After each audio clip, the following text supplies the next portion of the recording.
Hello, everyone. Sufit here. I'm here today with Charles B. Ticker in yet another episode of Mediation Minefield.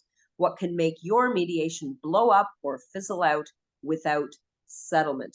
So, Charles, today I'd like to ask you about a topic that I know comes up a lot in your work as a mediator: unfulfilled promises. Promises that maybe were or weren't, we don't know, made to one party, and how these can blow up in mediation. Yes, unfulfilled promises comes up all the time. You could be talking about a will that's being challenged or whatever, but what's not in that will, it may be something that the parent allegedly promised to one of the siblings.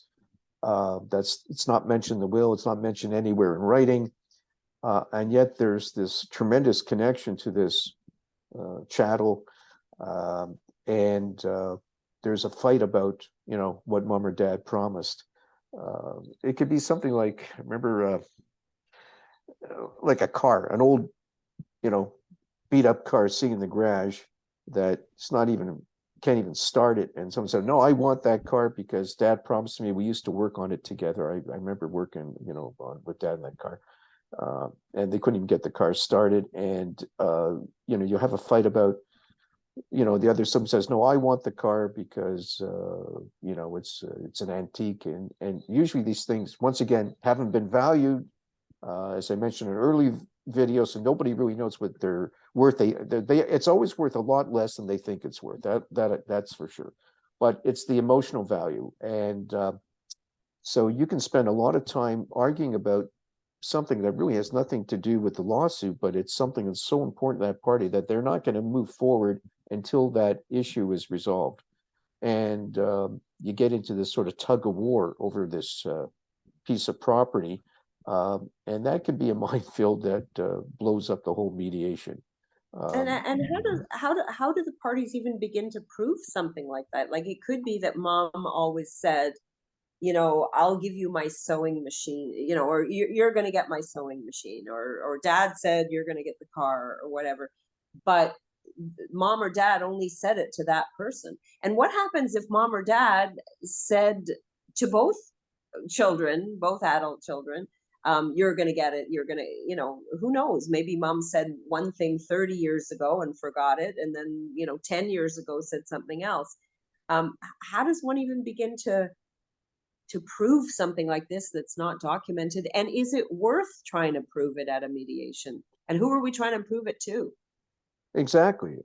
Like I said, the mediator is not the judge, and people try to make their arguments about something like this. And, all I can suggest to the parties and their lawyers, hopefully suggest them as well, I said, look, if you want to go to court and spend tens of thousands of dollars over something that's worth, $500, go ahead.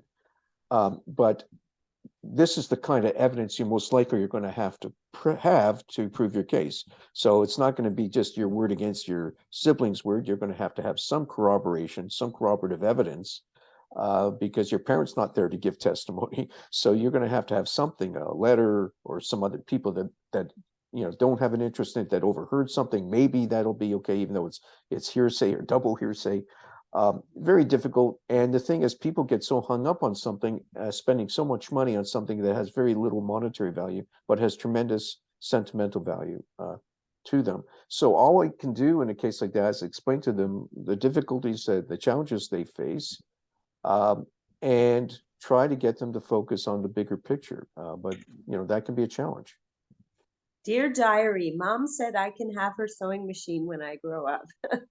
Right. Well, that's self-serving, right? I mean, yeah. And maybe at the end of the day, they're just going to have to find a way and draw lots if both parties want the same item. But it's not sometimes about a fight over the item, but there's this sense, it's just like children fighting again. Oh, you got more, or you always got the best, or you always I got the hand-me-downs, you always got first dibs.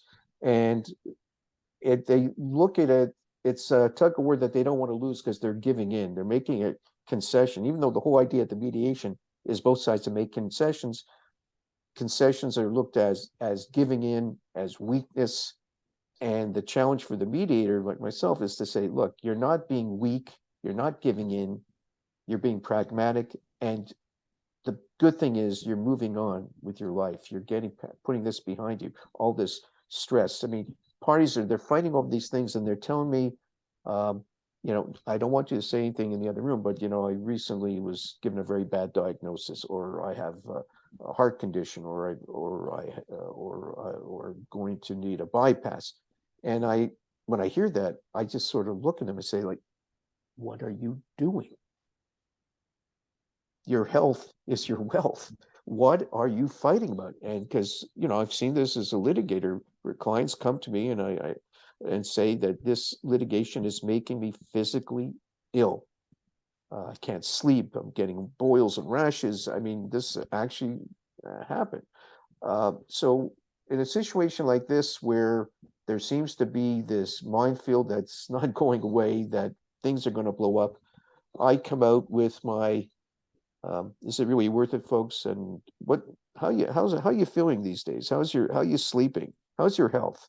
And I try to focus on what this dispute is doing to them, both emotionally, physically, financially, and hopefully get them to see the light at the end of the tunnel.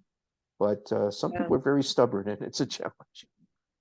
I can see that it's a challenge, and maybe, that old car in the garage that you mentioned, maybe that's time to pull out the old King Solomon, cut the baby in half. Let's cut the car in half, and you can each get half, and see who really cares Well, more that could be a about that. solution, like sell the car and split the proceeds, but they want the car, right? It's not They both about the want the money. car because they want the memories Right. associated with the car, which I guess is what could be driving the whole dispute.